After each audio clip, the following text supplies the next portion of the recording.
Hello, everybody, and welcome to Chat from a Hat. I'm your host, Josh Brown, along with my co-host, Caleb Luther.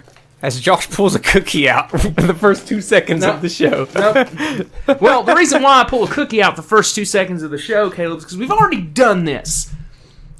I guess you could say we're doing it one more time.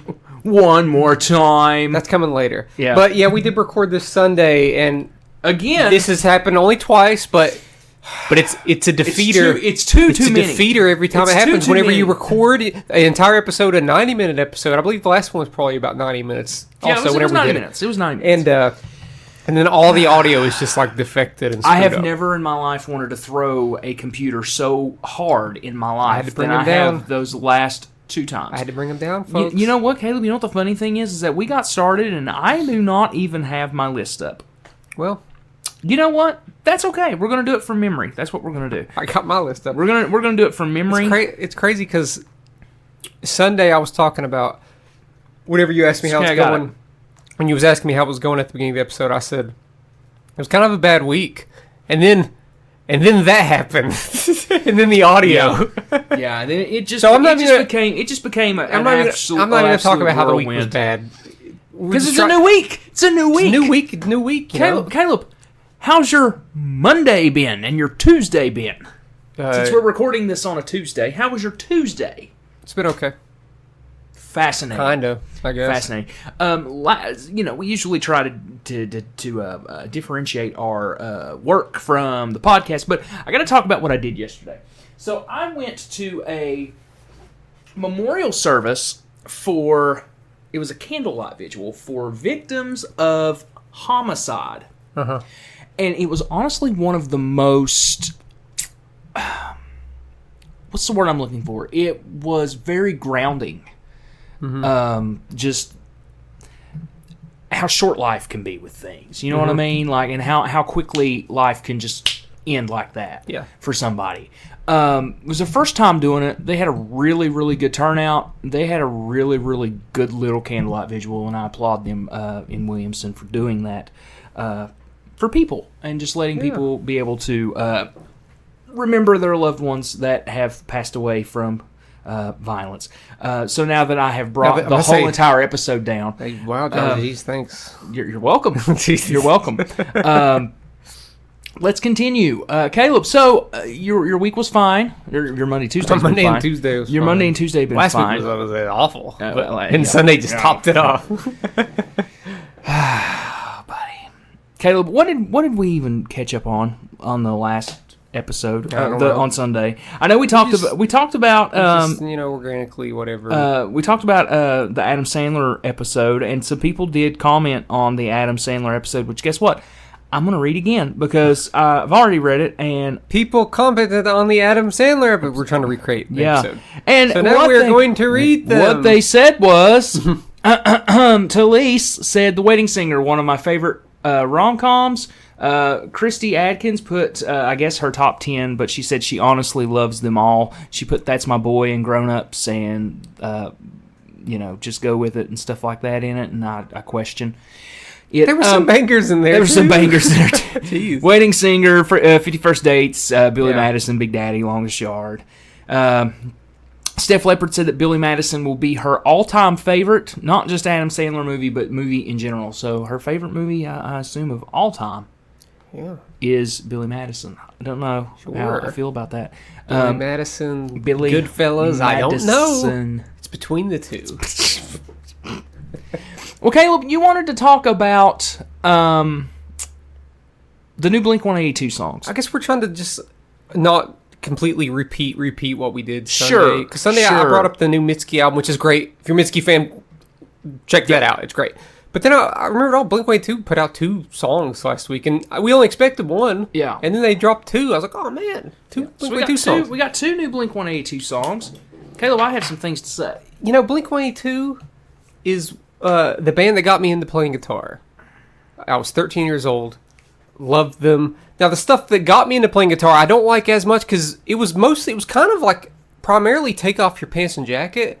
And in retrospect, I don't love that album. Yeah. I really like Untitled, Enema of the State.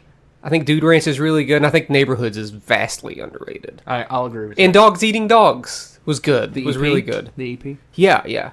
So they put out these 2 new songs. You heard one of them for the first time ever, just like right before we Just right before we went You on heard the here. other one When it a came few days out. ago. Yeah. So Because I had heard a lot of things about the other song that you that I had heard. which song you want to talk about first? Let's talk about the other song first. Not More Than One You More Know? Time. More Than You Know. Let's talk about that So first. this was a surprise because I didn't expect another song, and I was concerned because it had a piano intro. I was like, "Are we doing this again?" Why not? Why not? Because we just kind of did it with the song that they released. But I think structurally fairly ambitious. It's got a lot of Stockholm syndrome isness to Yeah. it. It's not as good. The problem is that It's- vocal wise, it's still maybe a little bit too overly processed. There's a little bit of It auto-tune, sounds but like it's a not. Leftover from Neighborhoods to me. Like bit. Neighborhoods and Dog Eating It's Dog. not as good as the best songs from Neighborhoods or Dogs Eating Dog, but I applaud it after hating Nine and hating California and the Edging that came out last year. I hate that song. Dude, it's not good. That song sucks. It's not good. I hope that song is not on the record. So I I'm think sure it will the be. song is fairly aggressive. It's exciting. I got a couple issues with it, but I do think it's out of. Let's look at the other 2 songs that were released. This one gave me a little bit more hope for what the album might sound like. Yeah. A little bit more because experimental. Edging is terrible. Oh, I hate Edging. It's so bad. Edging sucks. I can't believe it's- anybody would like it. I think I was looking at Blink 182 is back. I was looking at the comment section for Edging today, and there was hardly anything negative. I was like, oh come on guys, they're millionaires. Yeah. Just dog them. And then the other song. The other song, One More Time. Did you like More Than You Know? Yeah, it's all right. I thought it was okay. Yeah, it was okay. I think I had it in my top 50 Blink-182 songs at number 50. I would say it's the best of the 3.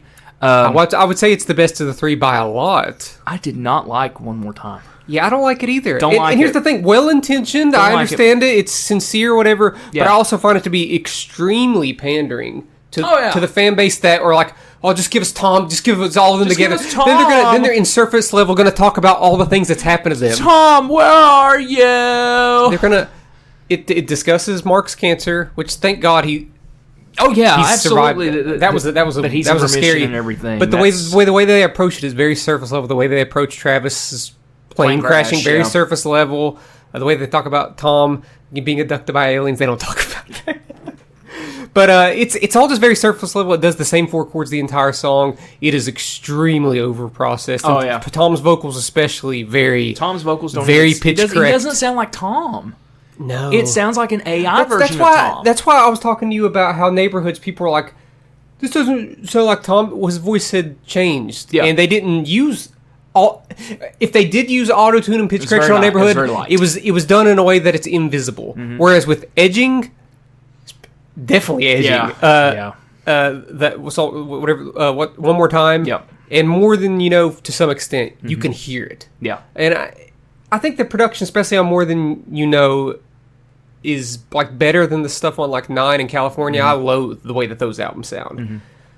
But yeah, the Edging and One More Time. If that's all I had to go by, I would not be looking forward to this album at all. Yeah. Because Edging is stupid, and this other song is boring, pandering, generic. Some of the most generic songwriting I've heard in a while. I feel it feels like a first draft lyrically. But yet, a lot of people love it. I'd say that me and you. I think they have the blind nostalgia glasses on. Me and you are in the minority. I didn't feel much emotion. Now, I will say, you haven't seen the music video? No. The music video is good, Okay. and it's still pandering because it places them in all their different eras of Blink-182. It places them in the video for Stay Together for the Kids, the video for Man Overboard, the video for Adam's Song. It's cool. The way that it's done is cool. Yeah. It has always where the screen splits. That was cool. So if you're, I can see a little bit of emotional manipulation there because the video I think is much stronger than the song. Yeah. But don't love the song. Whenever I listen to the album, I'll skip it.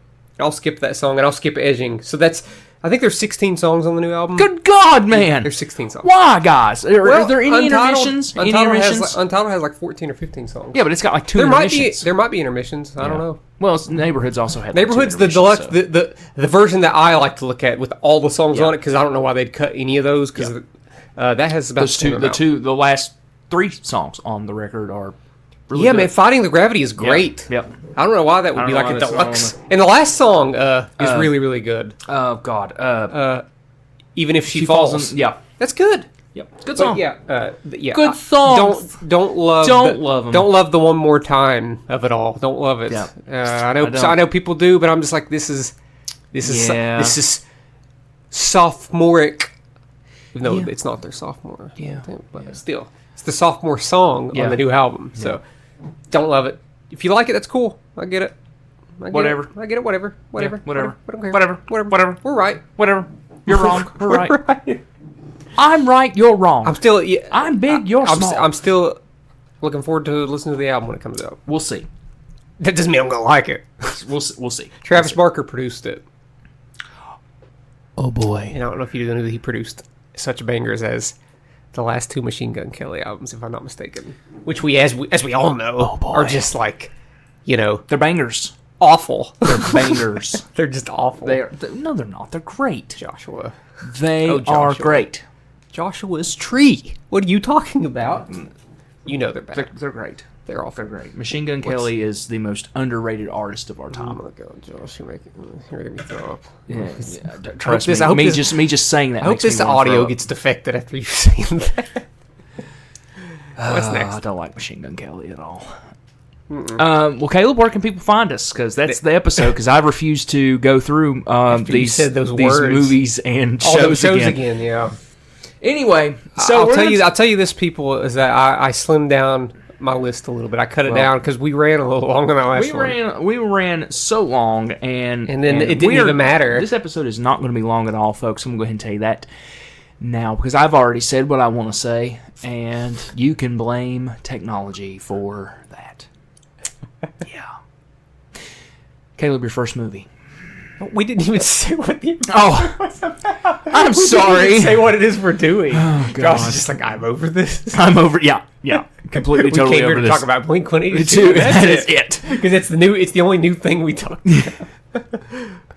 So we're talking about underrated and underappreciated movies and television shows. Now, the criteria for Caleb is it has to have under a 75% on Rotten Tomatoes. 75 or under. And I gotta think it's like a great, legitimately a great movie. To me, my underrated and underappreciated is just the fact that you don't really hear much about these movies anymore, and you definitely should because they're worth the watch, and they are definitely worth having a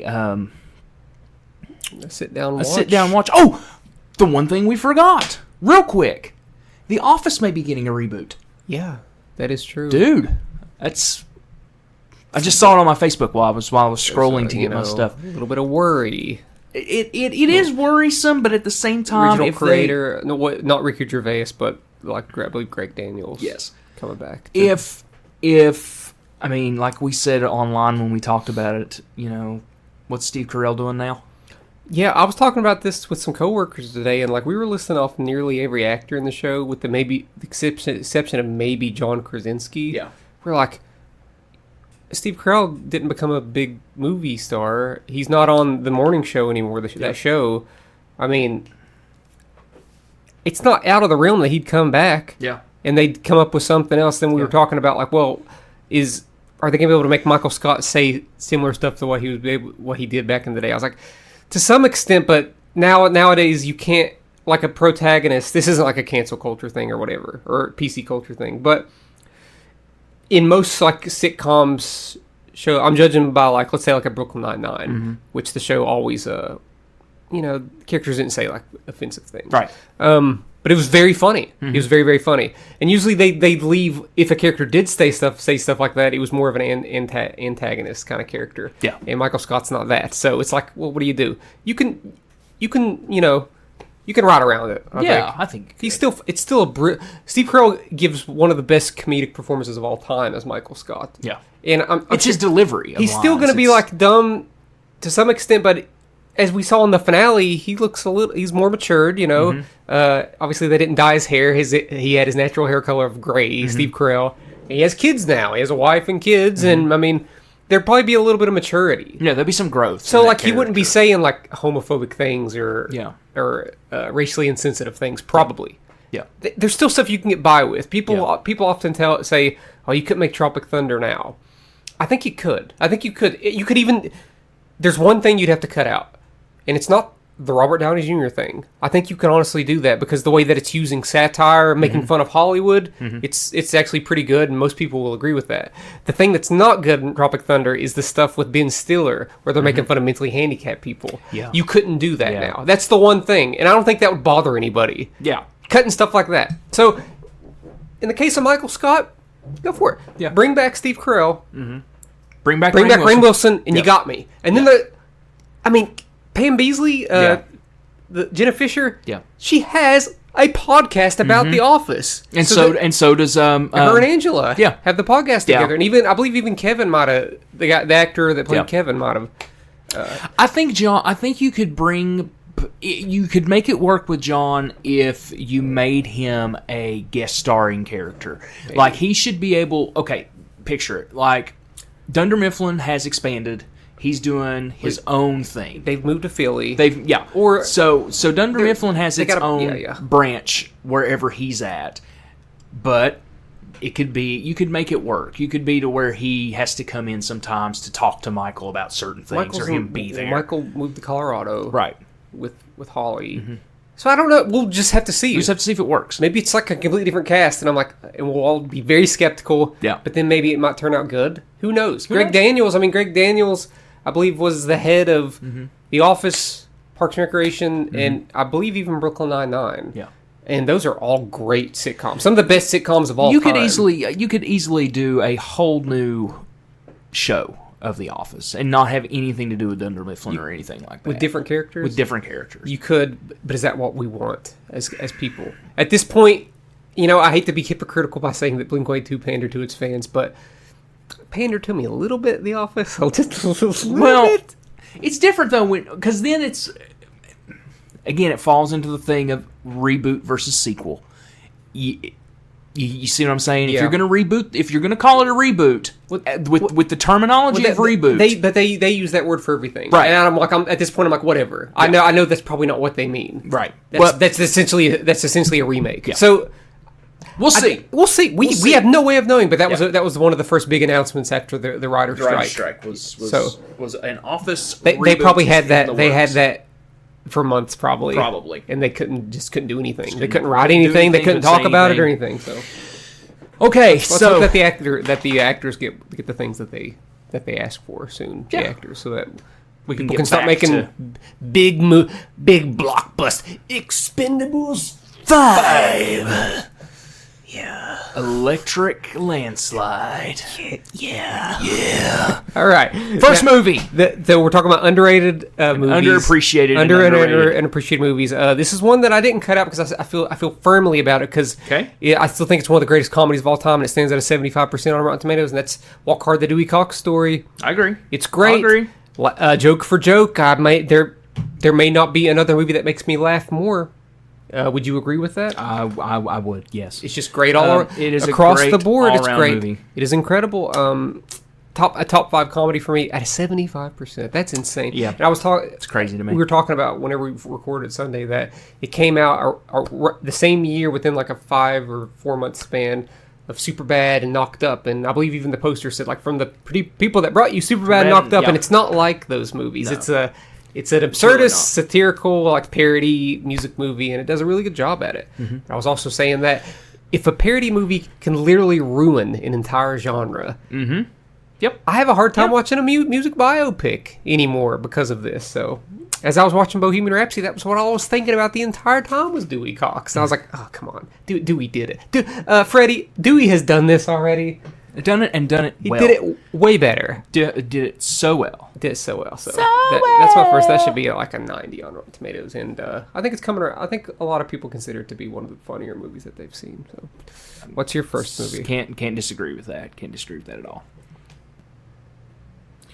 All right, so Caleb, my first movie is a movie called Dredd. We've talked about Dredd before on movies that we wish would have got sequels. It's never going to get it. We just know it's never going to. But Movie has a really good Rotten Tomatoes score, and by really good Rotten Tomatoes score, it has a 80 something. 80 something. Yeah, it was like an 81 or something like that. I don't remember. Anyway, just didn't make any money. Made its budget back, but that's about it. Yeah. Made $3 for me at Walmart.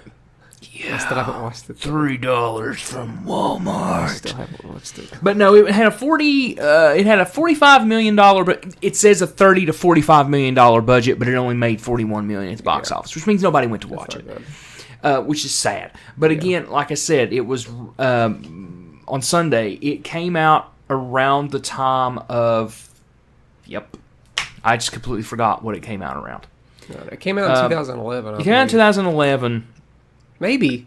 Am I just like making up numbers right now? 2012. 2012. Sorry, 2012. Okay. I don't remember exactly what it came out around, but I remember it came out around two movies, and it was like came out right when the Avengers came out. Yeah, I don't know if that's true. I don't know if that's true or not either. But anyway, definitely Dread is a movie that I wish we'd get a sequel for, but we're just never going to get it, and that sucks. Maybe one day I'll pull out the old DVD of it and watch it for the first time. You should. And I'll be like, I'm no longer part of the problem. How dare they? How dare the people not see this? My next movie is Jerk. My next movie is Nocturnal Animals. Came out in 2016. Has a Rotten Tomato score of 74%. I think that's crazy. Yeah, this is one of the best movies I've seen in the last 15 years or so. Loved it. Amy Adams gives maybe my favorite performance from Amy Adams. Saying a lot because just around this time Arrival came out and I was like, man, agreed. She is incredible in Arrival. Yeah, I don't know. I think a lot of critics thought that Nocturnal Animals was a little too like self-indulgent and self-important, but I really like the different layers of storytelling. It's really compelling. A lot of metaphors there, maybe a little bit on the nose at times, but I was compelled by it all. Looks beautiful, great acting. It's disturbing, depressing, great score, great Jake Gyllenhaal, great Michael Shannon. Jake Gyllenhaal. Yes. It's a complex little movie, and if you like those kind of complex little movies, you should watch Nocturnal Billy Animals. on the Street. Yeah, why? Yeah, we talked about it on Sunday, and we're going to talk about it again here very soon. So. Okay, what's your next movie? My next movie is a movie called Vanilla Sky. We talked about it on Sunday. Yep, we did. We talked about it on Sunday. We did. The movie does not have a good critical score. It has a 43 on Rotten Tomatoes, and I don't feel that is fair. I don't think it's fair. At the same time, it is a movie that I understand whether you like it or you don't. But the movie was marketed as like a rom-com with Tom Cruise and Cameron Diaz and Penelope Cruz, but it turned out to be like a sci-fi movie. Yeah. And mind bender. Yeah, made its money. Like it made more than its money back. Of course, this was when Tom Cruise was on that Tom Cruise high of everything he was in was making money. Yeah. But people either loved this movie or they hated this movie, and I'm probably in the minority of people that love this movie. I think it's got its audience. Yeah, I've only seen it the one time, and I just vaguely remember, but I remember definitely not hating it. Text apart. Yeah. So that was. It's when he's running through the hallways and he's screaming, "Text apart!" Okay. Text apart! It's a weird one. Yeah, very weird. But yeah, $68 million budget, made $203 million. So it made its money, but it's an underrated movie. Yeah. As you yawn because you're bored because it's the second time we've done this. I'm bored of Vanilla Sky. I'm bored of Vanilla Sky. I'm bored of the whole damn episode already. I'm kidding. Gosh, I'm kidding. Speaking of bored, my next movie, Babylon. 2022's Babylon. Gosh, boring. 3 hours. 57% on Rotten Tomatoes. God. So boring. So boring that Josh isn't even paying attention to me. Yeah, I'm bored. And he's on his phone texting. Now, I love Babylon. Yeah, Babylon is really good. I think that's quite literally insane that it has a 57% on Rotten Tomatoes. Dude, and here's the thing. I don't understand the hate for it. I don't know what... It's extremely well made. It's compelling. It's hilarious. I don't know what part of the movie... Was it the elephant? Did that just turn people off at the very beginning of the movie? I don't know. Maybe I just don't know what it is. Well, I guess maybe some people thought it was gratuitous and overbloated, and yet again another self-important kind of movie. But I don't know. Like that, to me, this was Damien Chazelle's best like made movie, but not his best movie. Whiplash. I mean, we know Whiplash, but I loved it. I loved every odd turn that it made. I was never bored. No, it's me 3 neither. hours and I was never bored. There was some great technical. Yeah. Like the scene where they're trying to like get that shot, but the sound keeps getting in the way. And like it takes like 20 minutes to get that scene. Yep. It's great. Yeah. It's hilarious. It turns dark. They basically like go to hell basically in the third act. Yep. Without saying they're going to hell with Tobey Maguire with a great little performance there. Ian's great. I don't know. Loved it. I don't know what people saw. I mean, neither. I loved it. I don't know. I was like really hoping that even despite it with the 57% that was going to get nominated for Best Picture last year. But it's one of those very divisive movies, like a Beau is Afraid or something, where it got a lot of like hundreds on Metacritic, but you also see some like zeros and 20s. So that's why it's so like divisive. Yeah. Some people just really really hated it. So. Well, Caleb, I had Drag Me to Hell on my list because, like I said on Sunday, it was a personal underrating that I gave that movie when it first came out because I didn't like it. But after repeated viewings, I have come to appreciate and actually like that movie. So we're going to move on from that. You came around and you realized that how wrong you were. Right. So I'll tell you this about Drag Me to Hell. Though. One thing is that. In our office at work, we are starting a movie/bonding time. Okay. To improve office morale. We're doing it every Wednesday, starting this Wednesday in through October. Okay. And we put, similar to chat from a hat, we put movies in a thing and we pull out a movie. Okay. The first one we put out was Halloween, 1978, which I Okay. guess that's a great starter. But It's a good movie. Let me tell you what I put in that hat. I tried to not put anything too inappropriate in there. For R rating wise, I put like Evil Dead 2 and The Descent in there. Okay. But I put Drag Me to Hell in there. And I really want to pull that out. Okay. Because I think it pushes those like PG-13 boundaries. And it's kind of like legitimately scary. And I want to see people's reaction because I know a lot of people probably haven't seen it. So Caleb, this is our third time recording something for this episode because we got 55 minutes into the episode and finished the episode and it messed up again. So folks, this is the episode that you're getting. It's 27 minutes. We get all the way to whatever we talk about. Caleb, where can people find us? No, I'm done. I am done recording this episode. I am done recording this episode. They get 28 minutes. Where can people find us?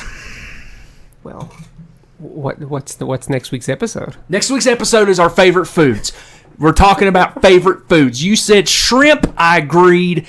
That was in the second take of the episode. But next week we're talking about favorite foods. Caleb, sum up what you talked about. What was on your list? Did I talk about Wet Hot American Summer? No. Wet Hot American Summer. We got ready to talk about Super. Wet Hot American Summer and Super are super underrated movies. They are. The Voices is very underrated. The Voices Go watch is super it. underappreciated. Yeah, it's very frustrating, folks. Frustrating. We don't want to. We can't recapture this magic 3 times. We can't do it. We're not going to. I refuse. So I'll say this. I'll say that as far as underappreciated movies go, Magnolia, super underappreciated. Adaptation, very underappreciated. Sorry to bother you. Check that one out. Yeah, we're sorry to bother you with this piece of shit episodes. What we're talking. We're sorry to bother you. And Annihilation, great sci-fi horror, and shows. You know, my top 1 show of all time, The Leftovers, very underappreciated. Yep. So what we're going to do, folks, is we're going to put this topic back into the hat, is what we're going to do. We're going to put this topic back into the hat, and we're going to revisit it in a future episode because, number one, I hate not being able to do the episodes the way that we should and the way that you all deserve to have. So we're going to put this back in, and it will give us also a little more time that maybe something will come out or something that we remember to talk about. So we're going to put this topic back into the hat, and we're going to talk about it again in the future. We do apologize for the episode being very short. and us not getting to talk about what we want to talk about. It's very infuriating to me. I want to throw a laptop, but I'm not going to because we need the laptop. They got some gold. Hey, they got some gold in there with that Blink-182 stuff. Yeah, yeah. So we'll call the episode the Blink-182 episode. So it's a little, it's a little ketchup. It's mostly ketchup, and then we talk ketchup about and mustard and mayonnaise. Walk hard. Yeah, but we're gonna put this episode back in and talk about it again at some point because again, you can't just do it 3 times. Right now, we're really trying to squeeze it out to 30 minutes. We're at 30 minutes, and that's there what you it's gonna go. Be. Caleb, where can people... that's a 30-minute podcast, people. Yeah, that's 30 minutes. Where can they find us? Where can people find us? Screw them. Just kidding. Okay, fine. No, they can type in Chat From a Hat on Facebook, Instagram, TikTok, Twitter, and you can email us at chatfromhatcast@gmail.com. Next week, favorite foods. Favorite foods. That's right. Let's talk strategy. Okay. How are we going to go about not allowing this to happen again? Buddy. How? Are we going to have to stop every 5 minutes? We're going to use your computer is what we're going to do. Good luck. Well, buddy, I don't know. We'll have to figure this out when we get there. Okay. I don't know what it's... This never happened. I don't know what before, its problem really. is. Like this has never happened before. So no. What can you do? You know. That's what you get when you get comfortable. That's what happens. We went so many episodes without checking, and then the podcast gods were like, "I'll show you." Yeah, I'll show twice. you. Y'all want to get comfortable? I'll show you no, twice. Fuck you is what they're saying. That's it. A lot of explicit language. I don't care. I don't care. I'm done. I'm done with this episode. I'm done with this episode. Yeah, can't do it anymore. I can't. They got some good stuff in there though. Yeah, hopefully it's good. This is good to have an episode like this for you people. This is our venting episode, is what it is. No, it's not. It's not quite like the movie theater episode. Jesus Christ. Well, folks, we'll talk to you next week about food. Hopefully, we'll talk to you. Yeah. If not, well, then we'll talk to you sometime. After every food we talk about, we will stop. Yeah, every fucking food. Actually, after every line. Every line. Actually, every word. Every word. You heard it. Nancy just popped in and said that. Yeah. Yeah. Every word. We had some really good stuff in that episode. I know. Too. We talked about my anxiety and my pills. You can still talk about your anxiety. Hey, Josh, I have been on anxiety medicine for 3 months. I know, Caleb. Have you noticed a difference in me? I have noticed a difference in you, Caleb. Oh, gee golly. Oh, my. You have been very open and forward with more people. And you mean it? I do. Wow. Was that organic? Round of applause. Yeah. Thank you, Nancy. Nancy's hands were full. Folks, okay. We'll talk to you next week about food. Hopefully. This has been Chat From a Hat. Thank you. Fuck you. Bye.